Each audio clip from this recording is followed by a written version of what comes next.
anything, because Ibn Mas'ud was of the slave class. Ibn Mas'ud was of not a Qurashi. Had he done anything, his life would have been taken immediately, and they had to leave it to the others to do. So Ibn Mas'ud said that once the Prophet ﷺ was praying, again in front of the Kaaba, look, they're usually attacking him in public, in front of the Kaaba. Why? To drive the point, to make the point, to embarrass him, to humiliate him.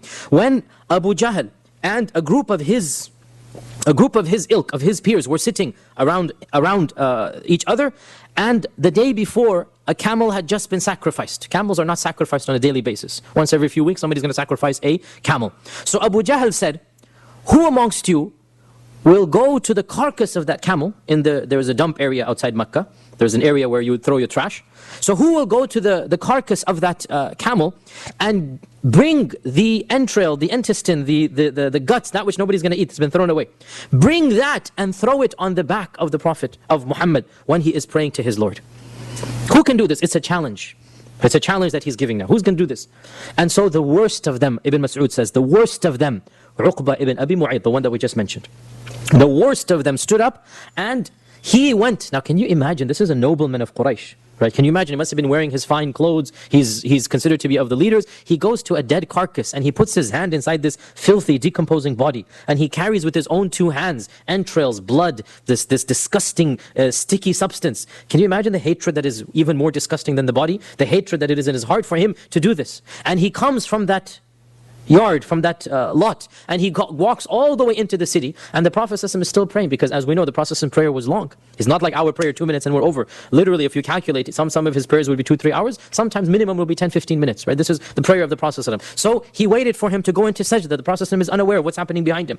And when he fell into sajda, then Uqba came and he dumped all of the stomach and the entrails and the intestine, this big, it's a camel, it's not a trivial animal, you know, and he dumped it all onto the head of the Prophet ﷺ while he is in sajda. And all of it fell onto him, and the weight of it was so heavy that he could not lift himself up. He could not lift himself up. Ibn Mas'ud said, فَاسْتَضْحَكَ الْقَوْمِ The people began to laugh so hard that some of them had to fall onto their sides. And others were hitting themselves. You know how they do when they laugh like this. And others were hitting themselves. And I was standing from a distance looking, but I had no way to help.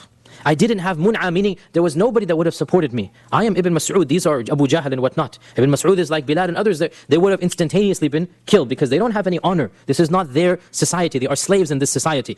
And I was of those who were seeing him, but I could not do anything. And the Prophet ﷺ remained sajid, remained in sajda, until some persons went to tell Fatima, who at this time was probably around 8-9 years old, went to tell Fatima that your father needs your help. Somebody with some mercy, we don't know his name, whoever he went to Fatima, the daughter of the Prophet ﷺ. And so Fatima was a Juwaydiyah, was a little girl, Ibn Mas'ud is saying. She was a little girl at the time, and she began crying and running towards the Prophet ﷺ and helped him get this dead animal off of his back. And the Prophet ﷺ then stood up, he managed to stand up, and he turned and he faced them. And he raised his finger up to Allah subhanahu wa ta'ala, and when they saw him in this fashion, they became quiet. And he began making dua against them by name. Allahumma alayka bi Abi Jahl, Allahumma alayka bi Uqba ibn Abi Mu'ayt, Allahumma alayka bi, and he mentioned every single one of them.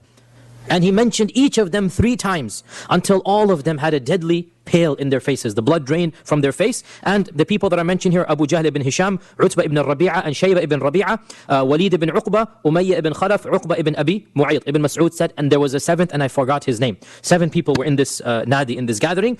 And then Ibn Mas'ud said, so I swear by the one who sent Muhammad SAW with the truth, that I myself saw every one of these 7 dead in the battle of Badr. The first engagement, Allah took